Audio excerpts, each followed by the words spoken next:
Alors bonjour à tous, aujourd'hui je voulais vous expliquer pourquoi ce n'est pas dans votre intérêt d'apprendre une liste de vocabulaire et je m'étais dit que ce serait intéressant de comparer ça avec de la musique et donc avec le piano.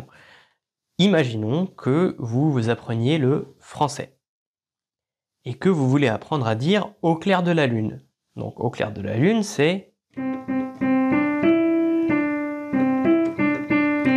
au clair de la lune, mon ami Pierrot. Voilà.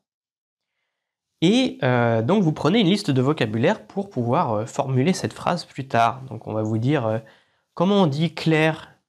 Donc vous allez répondre clair c'est ça. Et comment on dit le mot lune. Lune. Vous allez dire lune c'est alors lune. Et ainsi de suite. On va vous dire comment on dit eau. A-U. Après, on va vous poser une autre question. Comment on dit lune? On va vous le redemander une deuxième fois. Vous allez répondre c'est ça, lune. Et là, on va vous dire non, lune, c'est ça. C'est ça, pardon.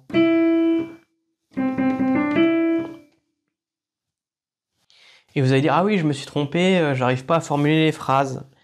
Et si vous appreniez à jouer de la musique, à faire du piano, je ne pense pas que vous penseriez que c'est pertinent qu'on vous dise quand on joue au clair de la lune, quelle est la troisième note?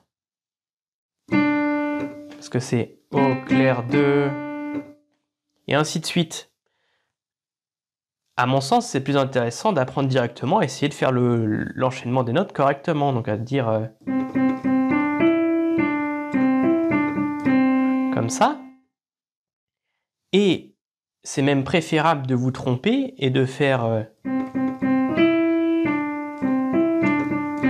plutôt que de réfléchir pendant 1 heure et de dire « Ok, alors dans ma langue maternelle, on dit comme ça. »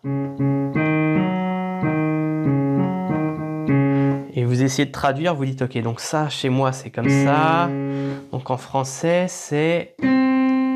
Donc si je veux dire « Au clair de la lune, je dois faire... au... clair... de... » Enfin, vous avez compris. Alors, bien sûr, je fais la comparaison pas du tout pour me moquer, parce que j'ai fait cette erreur moi-même pendant très longtemps. Et je m'étais dit que comparer ça avec de la musique, c'était plus pertinent de vous dire que si, par exemple, vous voulez vous exprimer en français, si vous arrivez à dire la phrase, tant mieux, faites-le. Mais si vous avez un manque de vocabulaire, est-ce que c'est mieux de faire ceci? Comment on dit deux déjà? Je vais chercher dans un dictionnaire. Ah oui. Ou que quand vous vous exprimiez, que vous soyez compris et que l'idée générale de ce que vous voulez exprimer soit transmise. Donc mieux vaut faire ça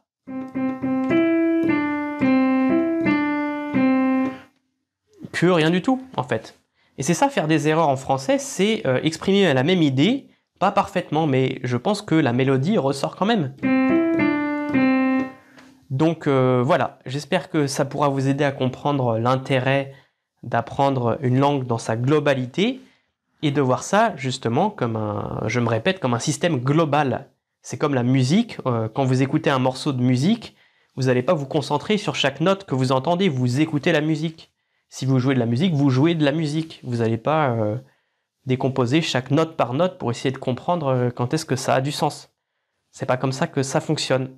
Et c'est exactement pareil avec le langage. Donc voilà, j'espère que cette vidéo vous a plu.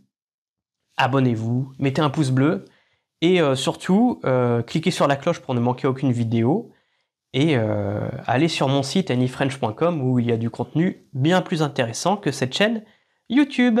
À bientôt.